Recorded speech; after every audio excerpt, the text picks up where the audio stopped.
Hello, welcome to Joy Newsroom, coming to you live from our studios at Koko Mlemle, DSTV channel 421, Go TV channel 125, and around the globe at myjoyonline.com.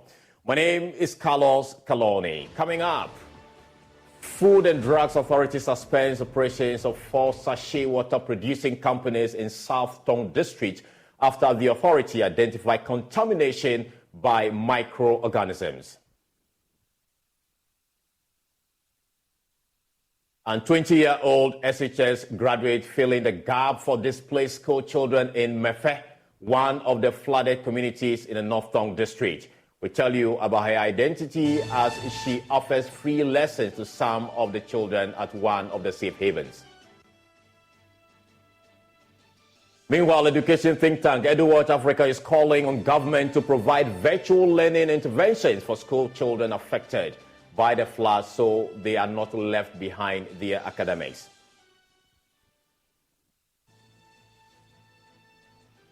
And in business, consumers advised to insist on quality of goods and services while shopping.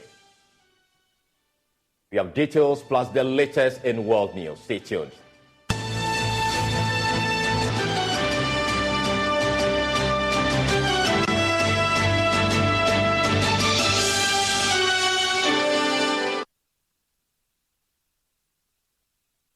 Thank you so much for joining us here on Joy Newsroom. Now, the Food and Drugs Authority, FDA, has moved swiftly to suspend the operations of 4 sachet water producing companies in the Southern District of the Volta region. Now, this was after the authority identified that samples collected from these companies contain microorganisms, making the water not safe for human consumption. Now, the exercise was part of measures to ensure public safety, taking into consideration flooding incident along the lower Volta following the spillage of the Akosombo Dam. Now, the Volta Region Director of FDA, Gordon Akrogo, was in charge of the team that carried out the exercise. So FDA, together with Environmental Health, Ghana Health Service, came on the ground to ensure that all these facilities are visited. So far, we visited a number of facilities, and then samples were picked the last 3 days ago. And then, unfortunately, 4 of the facilities have been affected with water having microbiological issues. There had been a growth in the samples we picked, and therefore those facilities need to fix them. And then before we allow them to be come into the market. Their facility registered by FDA, but we think that certain systems are not working. That probably has made the bacteria to grow. And then the growth can have effects on consumers when they take it. So all those waters that they produce within that time frame has been detained for safe disposal. The facility has been suspended for us to help them fix the issues before they come back into the market. Some really have a system where they pick the water, they submerge a pump in the water where they pick and process, which at the end they give them safe water and quality water. Others probably have their own borehole where they have dug, and because now the aquifers is very rich of water, because there's submersion of water, there's possible seepage of water from the dam or from elsewhere into their boreholes, and that has also probably might have caused it. But we expected that they should have a system that will really sterilize the bacteria, kill the bacteria, or terminate the activity of those bacteria, which said that it will not affect the consumption of that water. Unfortunately, all those people we checked had problem with a bit of systems, and on which we have advised them to fix it, and then we'll come back by Monday and pick samples and test before we can give them permission to continue production. As part of the regional district emergency response, I think NADMO are commandeering water from outside the district to serve people, distribute to people. This is one of the measures they have to solve for people from drinking from the valley. So, and also we are doing public education to educate people at this time they should avoid to drink water from the stream. So these are things that we are putting in place. But I think that the district and other philanthropists are putting system in place, serving water. On this afternoon, Gertrude Nuchukwi, a 20-year-old senior high school graduate who has been displaced by the Akosombo Dam spillage, is dedicating her time at one of the camps to offer free lessons to children who have also been displaced due to the flooding in the northern district of the Volta region. Now, Gertrude provides free lessons for the children 3 times a day, as she believes it's her own initiative to ensure the children make the most of their time during these challenging circumstances and continue their academic progress. There's more in the following report. What can the eyes do? It can see, it can see. What can the eyes do? It can see, it can see. What can the ears do? It can. What It can hear. What can the ears do? It can hear, it can hear. At the St. Kizito camp in the northern district of the Volta region, Gertrude, a 20-year-old graduate of Akachi Secondary Technical School, dedicates more than 6 hours a day to providing free lessons for these displaced children. The academic calendar has been disrupted for thousands of such children, but Gertrude is determined to ensure that they use their time at the safe havens wisely to maintain their academic progress. Just being home without going to school due to the flood, their classrooms not open for them to go to school. So 2 days ago, I was just sitting under the tree. They were playing, hurting themselves. So I just decided to get a board and a few desks, then teach them a little. Due to their difference in classes, I'm just doing something general for them, like parts of the body. They all have a general idea about it, so it's okay so far. Since we all know that it's best for kids to learn in the morning, since they'll get things more and clearly. So when it's morning, I allow them to eat. Then we gather around, do a few starters, then I teach them. When it's about 2 hours later, they go for breaks, then we'll come back again, then we'll do other subjects as well. You also give them homeworks? Yes. Tell us how they are picking these lessons from you. Well, it's going good. It's going good. What is the biggest challenge teaching kids you've never met anywhere and now getting to know them and all that? How difficult is this thing that you're doing? I must say it's really difficult because some I have to take my time and know how they are, their individual characters and things. So in the class too, you see some playing, tell them to behave, but since you are new to them, so they find it hard to adapt to you. So and concentration appears to be low. Yes. Because it's an open place, people are moving and all that. How are you trying to control that? Well, when the class is going on for a while and I see they have divided attention, I bring in some rhymes to bring their mind back to the lesson. Do you want to become a full-time teacher? Not really. So what's the motivation? I mean, what you're doing is really good. I mean, what's that motivating factor that is pushing you to help these kids? Okay, I once taught in a private school. So that's where I had the basic training to do this. What would you want to say to the government? Looking at these kids, they are here, they are not going to school because of the flood situation, and you have decided to volunteer yourself to teach them. What would you want to say to the authority with regards to their condition and what can be done so that their education will not be truncated?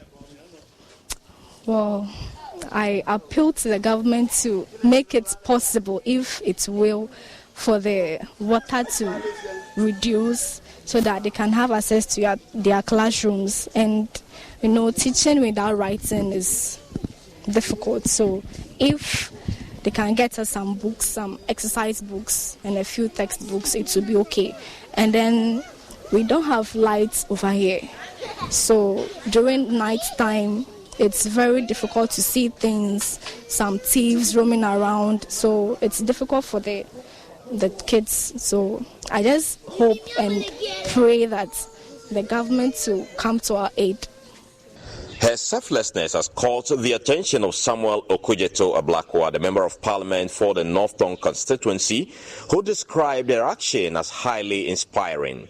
Remarkable, really touching, and it tells you the spirit of the Ghanaian, very resilient, and despite the challenges, she's displaced. She's here with her mother. She tells me that she's not even a trained teacher, but she has taught in a private primary school before, and she thought that instead of just whiling away time in the camp, why not, take the kids who have had the academic work disrupted through some lessons. And her own initiative, I didn't know about it. The district director of education does not know about it. But this is such a touching story, very inspiring, and I want to commend Gertrude for this. I have a surprise package for her, which we are not going to disclose, but we are so proud of her, and God richly bless you. This is the spirit, and this is what we want to see. We want to see more of this. There are hundreds of children across the 8 affected districts whose academic calendar have been disrupted by the floodwaters. Gertrude firmly believes that her efforts at the camp will help these children stay academically on track. Reporting from Kizito campus here, my name is Carlos Kaloni for Joy News. Away from the story, deploy virtual learning interventions to districts affected by the Akosombo Dam spillage and adopt an education and emergency plan.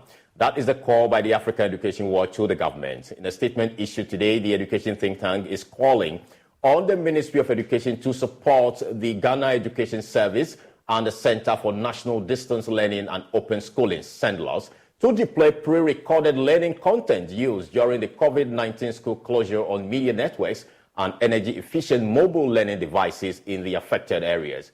For details on this particular story, I have been joined on the telephone by the Senior Program Officer at Africa Education Watch, Divine Pe. Hello, Divine. So do we know the number of children that have been affected so far per your research in these communities? All right, thank you, Carlos. And let me start with conveying our sympathy to the affected family, and then also assure them of our support. At the Watch, we are also putting ourselves together to visit the community and do some intervention as far as education is concerned. When it comes to the number of students that are affected, we do not have a number, but we know that the situation has disrupted education in 3 main districts, i.e. North Tongue, South Tongue, and then through East. Other surrounding districts are likely to be affected in the coming days as the spillage continues. So for these 3 particular districts, education is totally disrupted and nothing is ongoing. That's actually informed our statement that there's a need for some level of intervention because to keep education running during crisis is also part of humanitarian services or support that actually needed to be given. So the Ghana Education Service, with the support of the Ministry of Education, we are calling on them to assess the situation, to see the impact and how they can support each other to keep education running in the district. And we have, in the interim, called the Ministry of Education to support the Ghana Education Service and then CENDLOS to deploy pre-recorded learning content. They were used during the COVID period, so it's not anything new that they are going to start over again. There are community radios or private radio stations around that are still broadcasting. They could give them to them for them to be using. And then also the district assembly can also closely work with the education directorates, whereby they can identify safe shelters for students to gather and practice and participate in virtual learning under this particular time. All right. We know many of the schools have now become the center for holding these flood victims. And this is not the first time the African Education Watch is actually making such a call to have this plan in place just in case we have an emergency on our hand. If this is not done, what impact or what level of impact is it going to have on education, especially at the basic level? Yes, you are right that this is not the first time we are calling for education in crisis to be ongoing.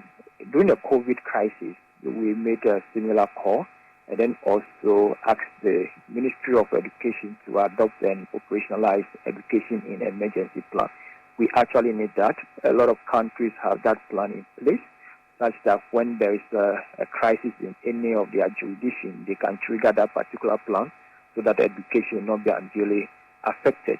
Sadly, since 2020 to date that we made a call, little progress has been made in materializing that particular education in emergency plan. And you would have realized in our statement again that we are urging the Ministry of Education to ensure that this particular plan is in place and operationalized such that when we get to instances like this, that plan can provide a form of guidance for teachers and other education stakeholders as to how to continue education. Because in times of crisis, students actually need to get education. Their education need not to be disrupted. Any learning loss that occurs can actually affect the progress we've made over the years in terms of student learning. That's why there are some semblance of learning needs to be going on. It may not need to be 8 o'clock a.m. coming to school and closing at 3 p.m. No, as the usual calendar. No, it can be just about a few hours of learning, especially in the areas of literacy and numeracy. All right. So, Divine, finally, before I let you go, we are learning that the Ministry of Education will be visiting affected areas on Tuesday to assess the situation. From where you sit as an expert, where should their focus be when they visit these communities? Yes, we mentioned that 3 communities have been badly affected already, and there are other communities that are likely to be affected. They need to assess, first of all, the impact at the state areas that students can gather for learning. They need to understand that. Schools that are not yet affected, what are plans that they need to put in place for both teachers and then learners. They actually need that. And then also make readily available the learning materials that students can also be using at home. That's very important. But beyond the Ghana Education Service, what they will do, we are also seeing interventions by corporate Ghana, and we commend them for that. One area we are not seeing donation coming from is in the area of learning materials. We urge corporate Ghana also that as part of their intervention, the food supplies and medicine supplies that they are doing, they include learning materials so that when the learners, while they are at home, they can also be using. As I mentioned, we are also mobilizing ourselves in that regard to help the students in this particular trying time. Thank you so much. Divine Kwe is the Senior Program Officer at Africa Education Watch. He's been sharing details with us with how the spillage of the Akosombo Dam is actually impacting education across those communities. But still on the Akosombo Dam spillage, Benedicta Atigodo, a 35-year-old single mother of 3 who has been displaced by floodwaters in Mepe in the Nocturne district of the Volta region, fears she could soon become a street person after the floodwaters recede. Now, Benedicta is a professional hairdresser, not only lost her personal belongings to the flood, but also a hairdressing salon, a family's main source of sustenance. Now, her current circumstances are exceedingly challenging, and providing for her children without a stable income is an immense struggle at the camp she now lives. Now, her greatest concern lies in the prospect of rebuilding her life once the floods subside. There's more in the following report. This is the meal for 4 people. She herself and 3 of her kids. Clearly, this cannot suffice. But according to her, it's the only option. And this is the only meal for the entire day. There was no breakfast. This is going to serve as breakfast, lunch, and dinner. This food is for myself and my 3 children. It is not enough, but With no fees or minimums and no overdraft fees, banking with Capital One is the easiest decision in the history of decisions. Kind of like choosing Derek Jeter as the pinch hitter for your baseball team. Jeter, you're in. We need a home run. I'll give it a try. I've swung a bat once or twice. That's out of here. Yep, even easier than that. With no fees or minimums and no overdraft fees, is it even a decision? That's banking reimagined. What's in your wallet? Terms apply. See CapitalOne.com/bank for details. Capital One N.A. member FDIC. Trying to protect your identity by yourself is a lot like trying to be a quarterback without an offensive line. LifeLock alerts you to blindside threats you may miss on your own, even if you're monitoring your credit. If a threat happens to get through, a dedicated U.S.-based restoration specialist is there to help. Join now and save up to 25% your first year at LifeLock.com/aware. That's LifeLock.com/aware to save 25%. LifeLock. Identity theft protection starts here. Are you struggling to lose weight and keep it off? Tired of wasting time and money on starvation diets that lead to more frustration and stress? If there was a weight loss solution that could actually work for you, would you try it? Then head to Golo.com. I'm Steve. I lost 138 pounds in 9 months on Golo. I'm Amber. I've lost 128 pounds with Golo Taking Release. If you're ready to take back control of your life, head to Golo.com now and see how Golo can work for you. That's GOLO.com. My sleep is way better. My inflammation has gone way down. Golo saved my life. I was way overweight. That's what sent me down the path. I wanted to make sure and live for my kid. I have literally tried everything. I was on the verge of getting gastric bypass surgery, and I saw the Golo commercial, and it was the last thing I tried because it worked. Join over 2 million people who have found a better way to lose weight with Golo. Your healthier and happier life begins at Golo.com. That's GOLO.com. Again, GOLO.com. Managing it because I do not have any support from anyone. How has this flat situation like a chiak blend? Oh, hairdresser menu. Ta eshe konye da wonu pi ko ju de me ha ho ha filemeta eshe chokho e me valegi. Nyenu obu ta ekio ko mo ko covagie. Okay. So she's basically saying that everything is gone. The things we see here are the very few items she could salvage. And these are the items she's using to take care of the 3 kids that she has. She is a professional hairdresser, but everything is gone. They share relief items at this camp, but sometimes we queue without getting any. We like banku, so whenever I have some funds, I buy cassava dough to prepare for the family.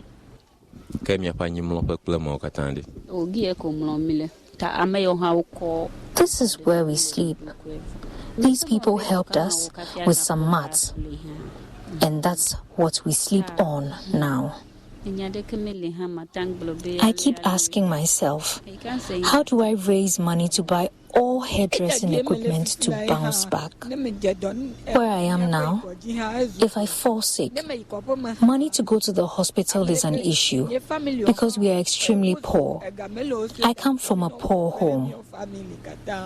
This is Benedicta's family. Her firstborn is here. The secondborn is here. And this is the third. She's a single mother who has been displaced by this flood situation here in Mepe. Taking care of these kids has become Benedicta's biggest challenge. Her fear is where to move these kids to, because she has lost everything, including where she sleeps. The first one is 13 years. My second child is 8. And the last one is a little over 2 years. I worry a lot about their future. I'm even considering giving the elderly one to stay with someone. Benedicta and her 3 kids sleep in this tent for now. And her house has been destroyed in the flood waters. She's thus calling for assistance. I need help from anyone watching me now because I have no one to rely on. I survive through my own efforts. My salon is gone. My rented room is also flooded. So if the soldiers dismantle this tent, I have no place to go to. She's thus calling on authorities and benevolent organizations to extend a helping hand to her. Carlos Caloni, Joy News.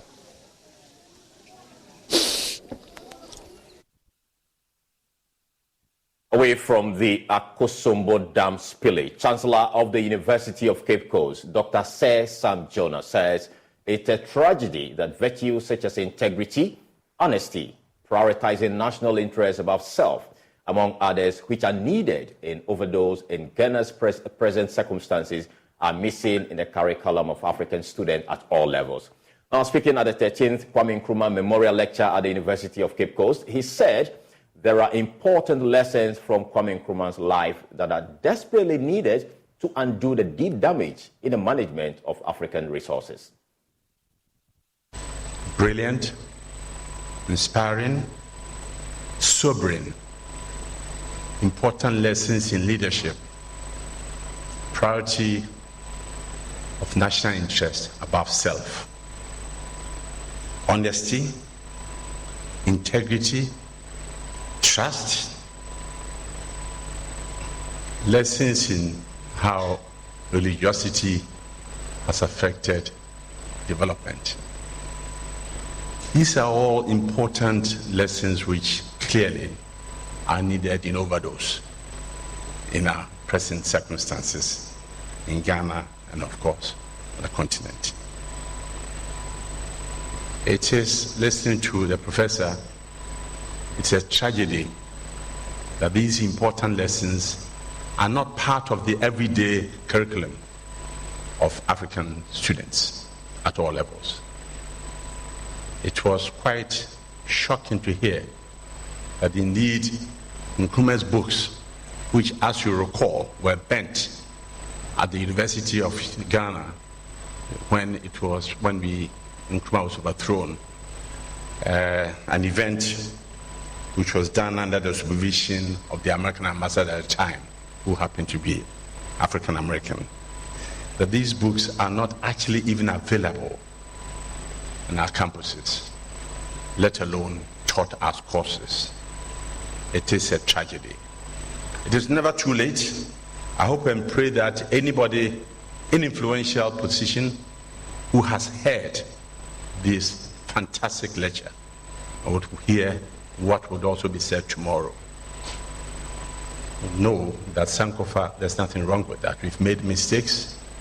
There are important lessons in this man's leadership journey which desperately are needed if we are to, as it were, undo the immense deep damage that we all know we have done in the management of our continent's resources. Now, let's shift our attention to some road safety stories where the Principal Manager of Planning and Programs of the National Road Safety Authority, Henry Esumeni, has disclosed that speeding contributes to 60% of all road collisions in the country. It also contributes to the severity of the crash and injuries. Now, speaking at a stakeholder engagement on the implementation of traffic technology, which is Traffic Tech in the Upper West region, he said, he averred that the implementation of the automated system will reduce carnage on the roads. Joy News' Upper West regional correspondent Rafiq Salam was there, and this report contains distressing videos with viewer discretion is advised. Traffic Tech Ghana is an automated system developed by the Ghana Police Service to enforce road traffic laws and regulations to improve road safety in Ghana. The system uses cameras and sensors to automatically take a picture and or a video of vehicles that flout road traffic laws and regulations such as speeding and jumping off red light. Before its implementation, various stakeholder engagements has been held across the country to sensitize the public on the need to implement it in order to reduce traffic infractions. The stakeholder engagement in the Upper West region is therefore the third to be held in the country. The project is a collaboration between the Ghana Police Service, National Road Safety Authority, Department of Vehicles and Licensing Authority, National Insurance Commission, and other stakeholders. Director in charge of Education, Research and Training at the Motor Traffic Transport Department of the Ghana Police Service, Chief Superintendent Alexander Kwekuoben, says the ball rolling on the essence of the implementation of the traffic automated systems. You are a vehicle driver trained, issues a license by DVLA. The maximum speed in town should not be more than 50. At certain places in town like Iwa, in the CBD, where you are approaching traffic lights, where schools are, among others, you cannot move above 30. And so, first, it is to check this behavior. 2, it will check our behaviors when we are approaching hazardous places like junctions, crossroad, T-junctions, and all that, where there are traffic lights and people, you are supposed to stop at amber and red, and people are running through amber and red as if they are chasing who don't know, and vehicles are crashing preventably. Acting Director General of the National Road Safety Authority, Engineer David Osofo Odanten, noted that considering the sea of road crashes in the country, the best option for now to reduce them is the automated system, which will have minimal human control. Just this year, I'm sure the full statistics will be given to you. We have recorded 9,300 crashes as at end of August this year, and a number of deaths. About 1,400 of our compatriots, Ghanaians, have been buried, dead and gone. It is not weapons that kill them on the road, the vehicles. That human beings sit behind the steering wheel and they drive. The speeding, some of them as if they want to fly. If you hit the highway and you observe, you can see clearly what I'm talking about. Jumping of red lights and so many other infractions. Some of them minor, but they kill. Principal Manager of Planning and Programs of the National Road Safety Authority, Henry Asmani, disclosed that speeding contributes to 60% of all road collisions in the country. He used the following videos to illustrate his point. As you approach here, your speed should be reducing because you are getting into an intersection, and although it is green, as you pass here, you should reduce your speed. When you reduce your speed, because it's an intersection, there are a lot of activities there. It will help you to be able to avoid certain things. Did we all see that? Yes, the motor rider shouldn't have crossed the vehicle, but if the vehicle was going below the 30-kilometer speed limit, he could have avoided what? This motorcycle. Now he hit a motorcycle and ended up hitting other people around here. These are some of the causes of the speeds. Let's look at this one too. This is around Nima during one of their festive occasions. You see, this is as a result of speeding. He lost control. Then let's look at this one. You see that the vehicles have stopped for the pedestrians to cross, but because the truck was still speeding, he couldn't stop in time. Our Powers Regional Commander of the Ghana Police Service, DCOP Prince Gabriel Wabo, posited that with the implementation of the Traffic Technology Ghana, persons who infringes on traffic laws will not have people to intercede on their behalf, as was done in the past. Now, it is not the human being who will stop you, the road user, you, the motorist, you, the bike user, whoever is committing any crime on the road. It is the camera that will capture you, and once the camera captures you, no human being is going to talk to you. It will come on your phone, or it will be in your letterbox for you to go and pay. Reporting for Joy News, Rafiq Salam. Wow. Now moving on, in a world where the pursuit of excellence and community service often take a back seat, the remarkable journey of girls from St. Monica's Senior High School in the Ashanti region is a testament to the transformative power of education and mentorship.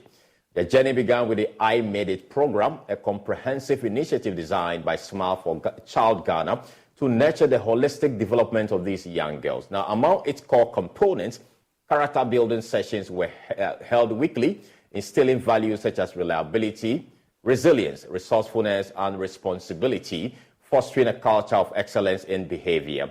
Another crucial element in their development was acquiring general knowledge, which entailed reading assignments during breaks and subsequent periodic tests. Through this period, the girls expanded their horizon with every page they turned. Mahmoud Mohammed Nuruddin has more in the following report. Vanessa, Lydia, Sandra, Georgina, Emanuela and Regina have defied all odds to become true community service champions. What truly sets these students apart is their strong sense of community service instilled by the I Made It program. Since 2021, they have been actively involved in a plastic waste recycling project within their school, collecting plastic waste on the school premises and packaging it weekly for sale to recycle companies.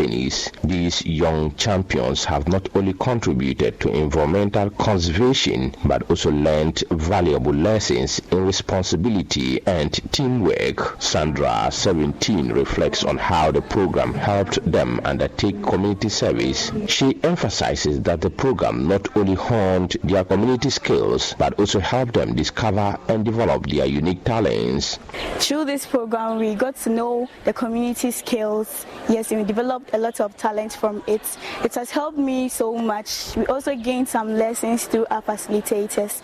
They taught us how to be responsible, how to be refined as girls, how to be resilient, and also how to do anything that we want to do.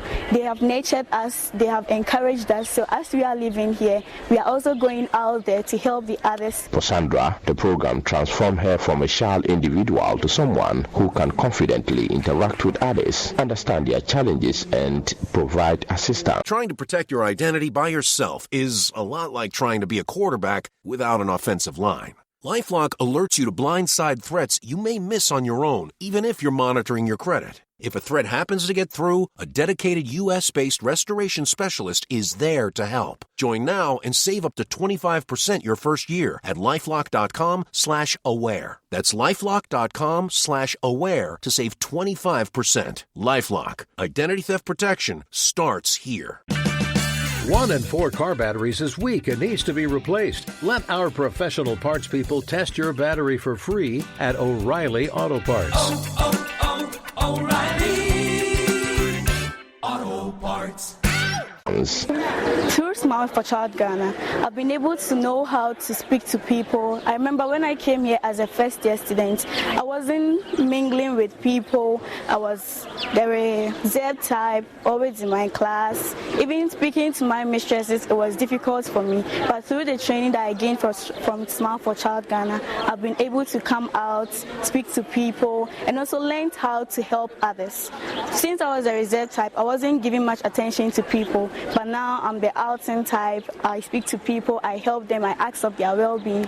Smile for Child Ghana, I Made It program, has really made us feel at home always. Vanessa, who is 18 years old, shares Sandra's enthusiasm. She believes the program made her courageous and outstanding despite the challenges and demands of the program. Vanessa describes the results as nothing short of amazing. Smile for Child Ghana has made the girls more courageous and outstanding.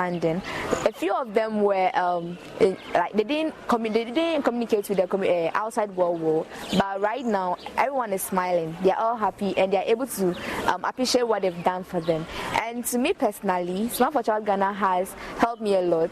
I didn't stay with my parents, but through Smile for Child Ghana, right now I'm with my parents happily, and they provide my car, my transportation fare, sometimes my provisions that I find difficult to find, and my tuition fees sometimes. These two remarkable students are not alone in their sentiments. Their colleagues share similar feelings of enthusiasm and excitement, a testament to the transformative power of mentorship and community service. Patience Lawe, one of the facilitators at St. Monica's Senior High School, highlights the program's reformative impact on the girls despite the challenges they faced. She acknowledges that grooming, forming, and nurturing young individuals is no easy task, but the dedication of these students has been truly remarkable.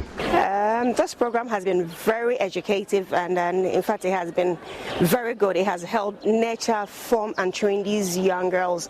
But then I also have to admit that it has been very challenging. You know, grooming, forming girls, nurturing girls, it's not so easy. Sometimes getting them all together to perform a task, to do something, to do an assignment, it was not easy. But then through it all, they have made it. Just as our slogan says, smile, I made it. Patience expresses her wish for the program to continue and support more brilliant yet needy girls. The journey of Vanessa, Sandra, Lydia, Georgina, Emanuela and Regina is a shining example of how education, mentorship and community. You're still watching Joy Newsroom with me, Carlos Kaloli. Now, moving on, as part of effort aimed at promoting hand washing among school-going children, the Techuma Municipal School Health Education Program Unit of the Ghana Education Service has, together with the Ghana Health Service, held an educative program with selected schools in the Sansama community. Now, the initiative is aimed at creating awareness on the benefit of hand washing and encourage hygiene and reduce infections among children. Anna Sabit has more in the following report.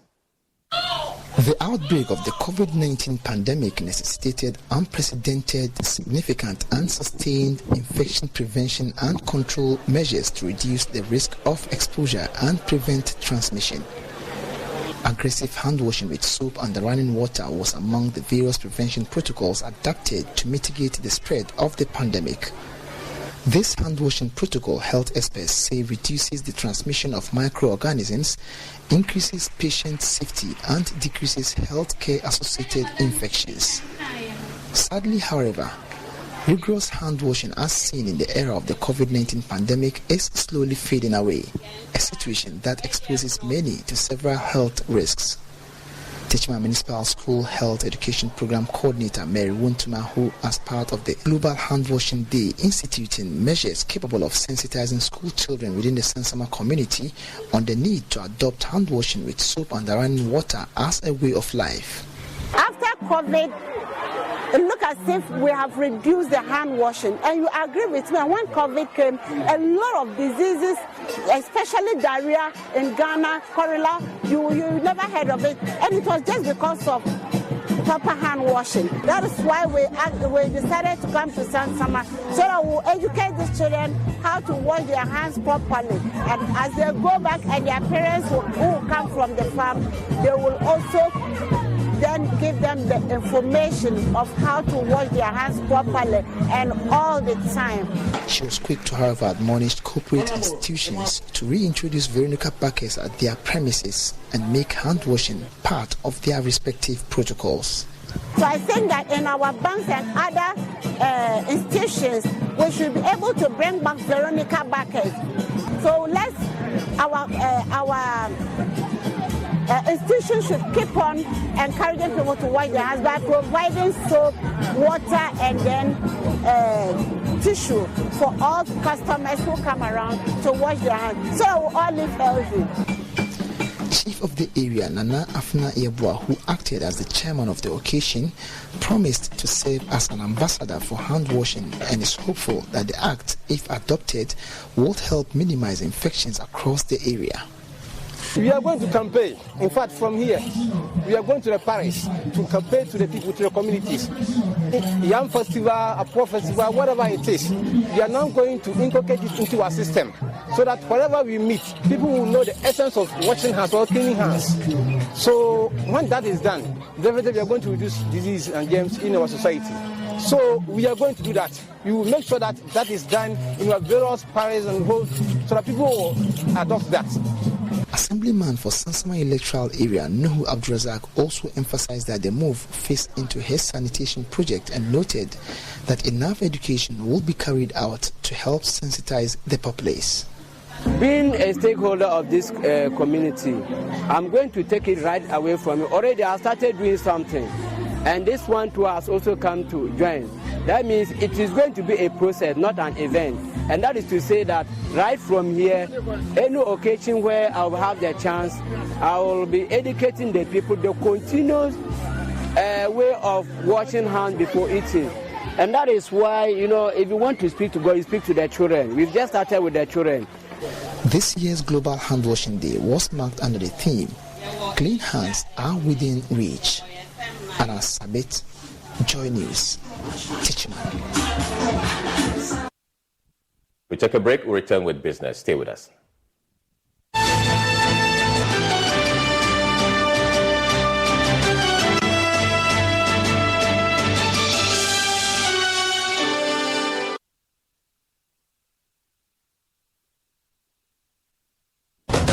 Starting this October 20th to 11th of November,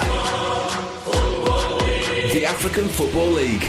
Who is going to be crowned Africa's Champion of Champions and take the lion's share of the 14.4 million prize money? Catch all the games streaming at www.AFL Africa and on FIFA Plus. The African Football League, our game, our home. Now let's shine together. Be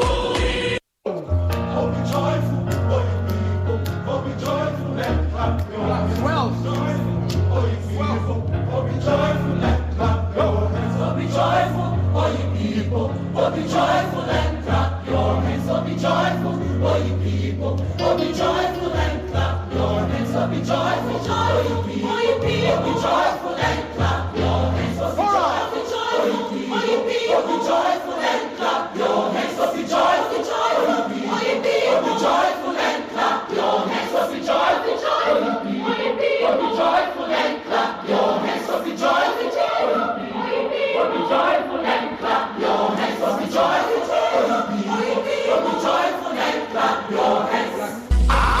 And don't praise, yeah, be him. Clap your hands and give the dance unto the Lord. Hallelujah. And don't praise, yeah, be him. Ladies and gentlemen, we're going to demonstrate to you the superior properties of Flamingo paint. As compared to other paint brands on the market, we take equal quantities of Flamingo paint and this ordinary paint. We then dilute them with water. And now, let the test begin. The gentleman on the left is going to apply the ordinary paint, and the gentleman on my right will use the Flamingo Superior paint. As you can clearly see, Flamingo has the obvious better hiding. Furthermore, Flamingo has painted a much larger area. You know, one bucket of Flamingo paint is equal to several buckets of any other paint brand on the market. Flamingo paint is made with superior formulation to give superior durability, superior hiding, superior coverage. Flamingo paint, simply superior.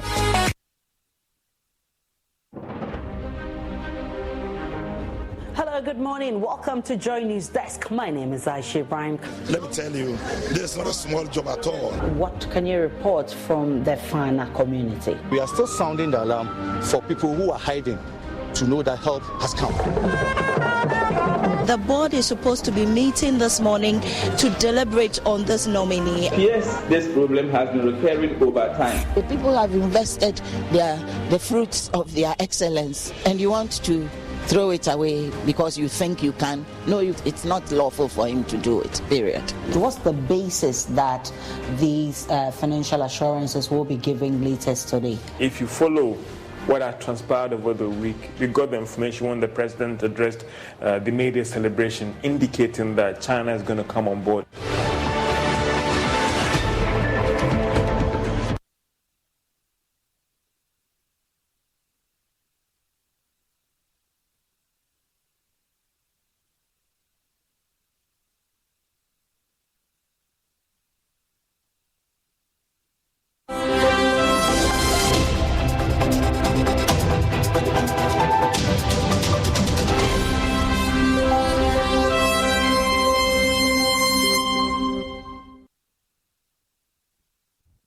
Welcome back. In business, consumers urge to be critical on quality items as Yuletide approach. Now, consumers have been urged to look out for substandard food items and reject them on the shelves to avoid health complications. This advice follows a caution from the African Development Bank over a massive aflatoxin infection in many grains on the market. Now, reacting to the concerns of quality foods, The Dean of School of Agriculture at the University of Ghana, Professor Irene Ejay, said consumers must make a conscious effort to insist on quality, especially on food items. That is about training, but it's also about sensitization. We have to sensitize the people we call value chain actors. And they are researchers, they are policymakers, they are farmers, they are traders, they are processors, and they are consumers. Sometimes we leave out some of the actors, especially consumers. You see, we drive the market. So if consumers are thinking health and they are thinking quality, then they will ask for it. And that is where we call it the supply response. That is what we want to bring to the table. That it is not only one group of people called farmers that we should always be shouting at. Produce quality, produce quality. If you produce, you put it on the shelf and I don't buy, you ask why. The next time you put quality and I buy, that is when you continue to produce quality. So for me, as a Dean of the School of Agriculture, I have been part of this project because I want to hammer the issue of quality, especially driven by consumers. And Finance Minister Ken Ofori-Atta has announced government has increased financial support for some of its social intervention programs. The move is part of effort to lessen the impact of IMF program correction and fiscal consolidation on Ghanaians. The Finance Minister has been giving more details on the approach the government has been adopting to cushion a lot of Ghanaians. We are really looking at the Youth Start program to see how we can inject much more resources into that to enable, a sense of activity and options as to appropriate skills for people and access to financing at cost that at prices that make sense. So that we are looking to do.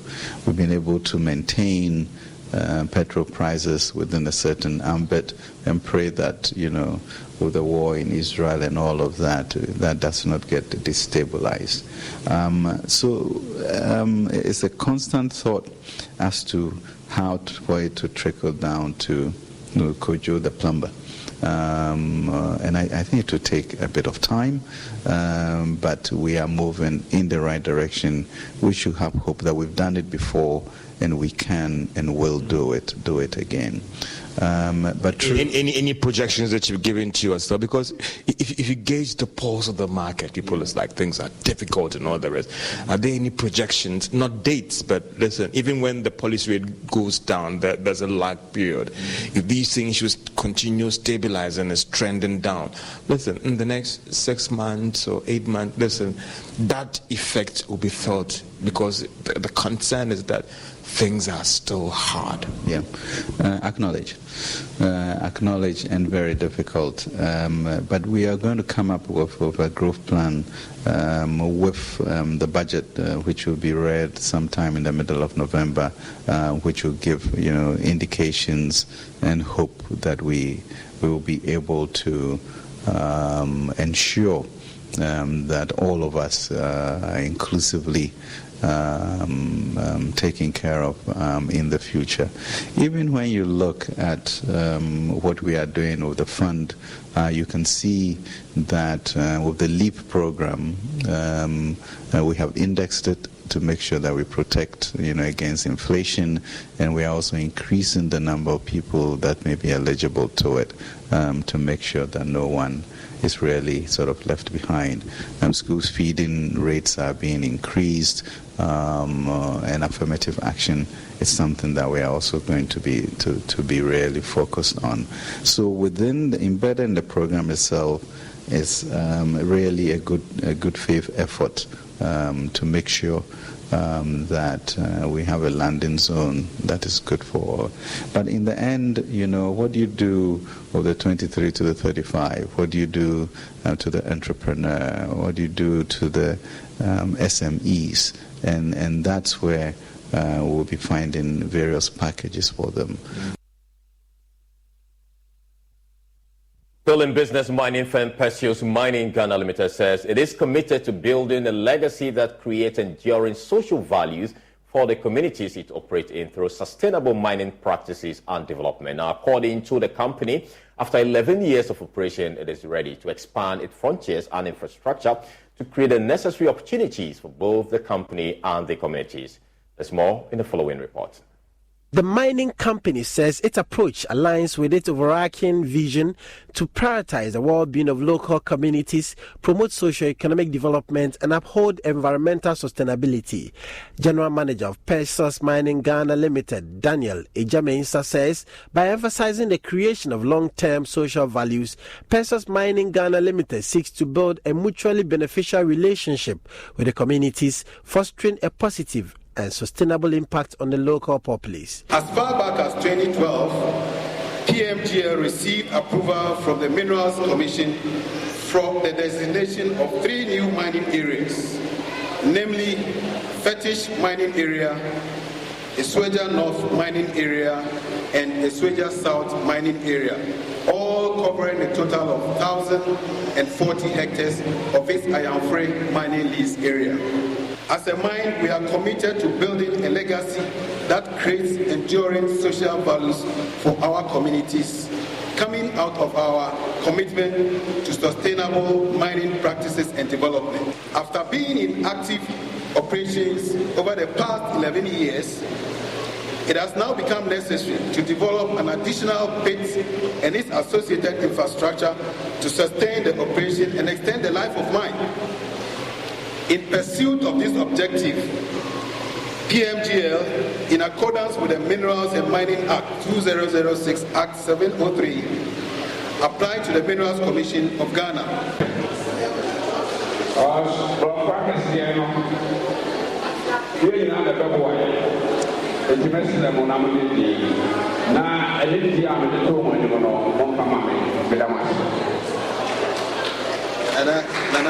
Nana Chairman, Nana Chairman, I am happy to announce that after subjecting the application of the mine to its due diligence processes, the Minerals Commission has granted a new mining lease for the Edikan mine at Akosombo, covering a total of 289.63 hectares out of the Nananko mining lease for Edikan. Dentra Kontihine Dr. Odiamono Intri Chumberima called on the company to report any issues they have with the communities so the company and the community can both live at peace. Perseus Mining Ghana Limited says it